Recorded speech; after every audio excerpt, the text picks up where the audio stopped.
زي ما كل دول العالم معروفة بمبنى وزارة الدفاع اللي عندها، واللي الحقيقة مش بيبقى مجرد مبنى وخلاص، لا ده بيعبر عن مدى قوة الجيش والاهتمام بيه داخل كل دولة. وبتتميز كل دولة بمبنى وزارة دفاع عريق زي اللي موجود في موسكو ومبنى البنتاجون في الولايات المتحدة الأمريكية، والمبنى الموجود في وزارة الدفاع الصينية. النهاردة بقى هنتكلم عن مشروع من ضمن المشاريع اللي بتتعمل في مصر، وخاصة في العاصمة الإدارية الجديدة. المشروع ده هو مجمع وزارة الدفاع المصري أو اللي معروف بالأوكتاجون. طب إيه هو الأوكتاجون ده؟ كلمة أوكتاجون هي معناها 8 أضلاع، وبتعني كلمة بنتاجون خماسي الأضلاع، وهي كلمة مشتقة من اللغة اليونانية القديمة، واللي فيها رقم 8 معناه أوكتا ورقم 5 معناه بنتا. وده السبب ورا تسمية وزارة الدفاع الأمريكية باسم بنتاجون، لأنها مكونة من 5 أضلاع. طب تعالوا بقى نعرف تفاصيل أكتر عن مبنى وزارة الدفاع المصري الأوكتاجون. مبنى وزارة الدفاع المصري بيتكون من 8 مباني خارجية متداخلة، وموجود فيها مبنيين في المركز الخاص بمقر الوزارة، والواحد منهم الهدف منه هو إدارة شؤون القوات المسلحة، والمبنى الثاني يعتبر مقر استراتيجي لإدارة كل مؤسسات الدولة وخاصة في وقت الأزمات.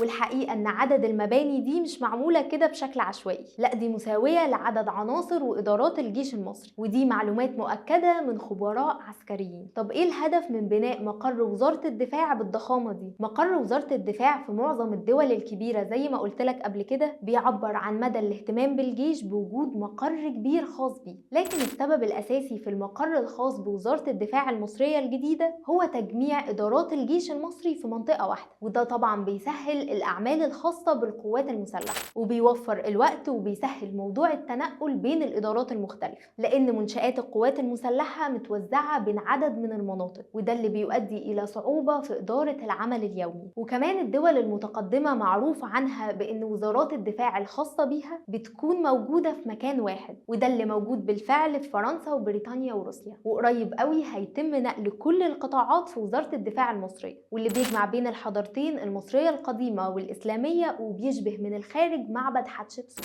وكمان فكرة انك تقسم وزارة الدفاع بتاعتك لكذا جزء زي اللي عاملاه أمريكا في مبنى البنتاجون، لأن المبنى بتاعنا متقسم ل3 أجزاء، كل جزء فيه كافي جدا انك تقوم بدور المبنى كله، وده عشان لو تعرض المبنى لهجوم الدنيا متقفش. هو الحقيقة مش مجرد مبنى وخلاص، ده عامل زي القاعدة الفضائية على حد وصف إحدى الصحف الأمريكية في مقال بعنوان وزارة الدفاع المصرية الجديدة تظهر من الفضاء كقاعدة لمخلوقات فضائية. وكمان تصميم المبنى محير للأمريكان بسبب غموضه الشديد، ومنها إن في أنفاق تحت المباني بتربط كل المباني ببعضها، وكمان بمراكز القيادة الداخلية، وده غير الطرق اللي بتربط الكيان العسكري، واللي بيشمل مقر الوزارة وعدد من مساكن العاملين والقادة وغيرها من المنشآت المهمة. وفي الآخر بقى وبشهادة كل الدول التانية إن مقر وزارة الدفاع الجديد هو مبنى معماري رائع، وبيظهر فعلا كأنه عبارة عن قاعدة فضائية من خيال علمي.